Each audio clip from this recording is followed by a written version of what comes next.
अब तुम बच नहीं पाओगे। हाँ।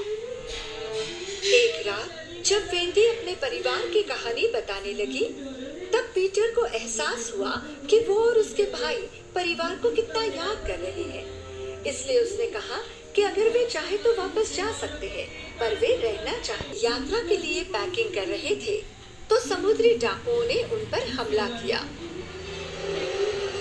प्रेजेंट। भारतीयों के लिए जाल फैलाकर उन्हें पकड़ने के बाद समुद्री डाकुओं ने लड़कों को पकड़ लिया।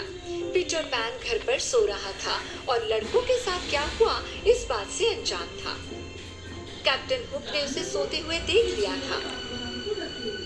वो पीटर पैन के घर का दरवाजा खोल नहीं सका। फिर भी उसने साथ लाया जहर दरवाजे के नीचे की बोतल में भर दिया, जिसकी वजह से पीटर देर तक सोता रहा। पूरा दिन सोता रहा और जब वो उठा, टिंकरबेल अंदर आई। जो कुछ भी लड़कों के साथ हुआ बताने पर पीटर पैन और टिंकरबेल लड़कों को बचाने निकल पड़े।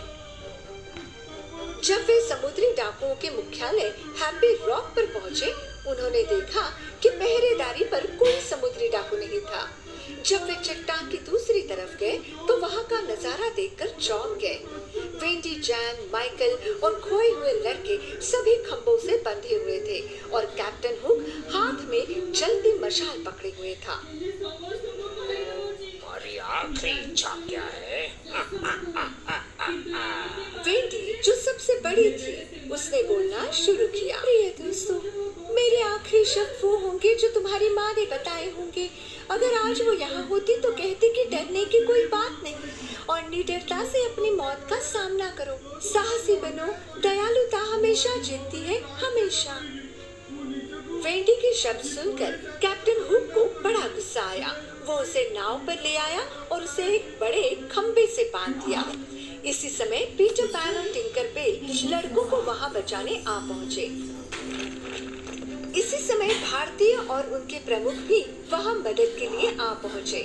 इससे पीटर पैन बहुत खुश हुआ क्योंकि उनकी मदद से उन्होंने लड़कों को बचा लिया। अब वेंडी को छुड़ाने का समय था। पीटर पैन और लड़के कैप्टन हुक के जहाज पर पहुंचे, जहां कुछ ही समुद्री डाकू बचे हुए थे, और जब उन्हें एहसास हुआ कि वो पिट जाएंगे, वे जहाज से कूद गए। हुक, छुपने के लिए कोई जगह नहीं है, समर्पण कर दो। पीटर पैन और लड़कों ने कैप्टन हुक की तरफ बढ़ना शुरू किया ताकि वो पीछे की ओर चल सके, और अचानक उसने एक आवाज सुनी।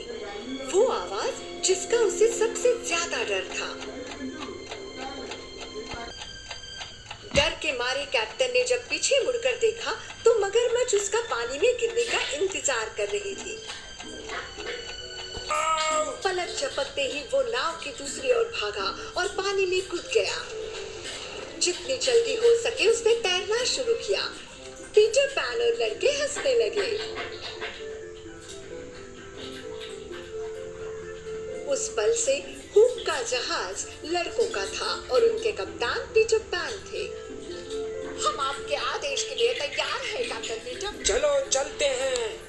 उन्होंने रस्सियों को उतार दिया और पालिया अपनी सारी शक्तियों से उठी। टिंकरबेल, चलो उड़ते हैं डार्लिंग परिवार के घर की तरफ।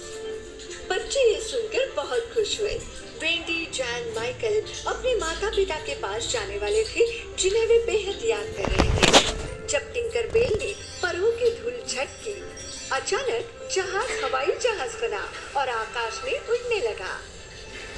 वेंडी घर जाने के लिए और उन्हें पीटर पैन, टिंकरबेल और नेवरलैंड के बारे में बताने के लिए बेचैन थी।